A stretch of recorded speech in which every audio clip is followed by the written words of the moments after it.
তাহলে কি জাতীয় ক্রিকেট বোর্ড রাজনীতিমুক্ত হচ্ছে না? এক কথায় বলতে গেলে না।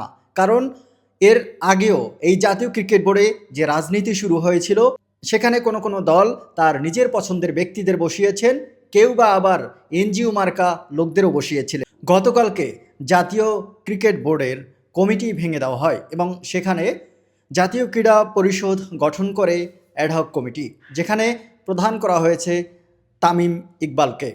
তামিম ইকবাল, ইতিমধ্যে আপনারা জানেন যে তামিম ইকবাল বিভিন্ন বিষয় নিয়ে একজন আলোচিত ক্রিকেটার ছিলেন।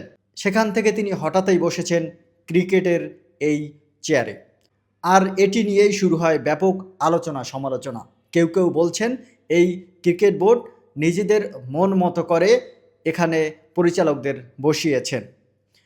সর্বশেষ এটি নিয়েও আজকে জাতীয় সংসদেও বেশ আলোচনা হয়, যেখানে হাসনাত আবদুল্লাহ বলেছেন এটি একটি বাপের দোয়া ক্রিকেট বোর্ড, যার জবাবে স্বরাষ্ট্রমন্ত্রী নিজেও এর উত্তরে তিনি বলেছেন আমরা কোনো মায়ের দোয়া বা বাপের দোয়া ক্রিকেট বোর্ড গঠন করিনি।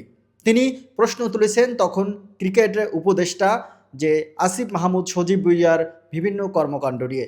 আর আমরাও জানি যখন আসিফ মাহমুদ সজীব ভুঁইয়া তিনি দায়িত্ব পালন করছিলেন, তখন তাকে নিয়েও বিভিন্ন আলোচনা সমালোচনা হয়েছিল।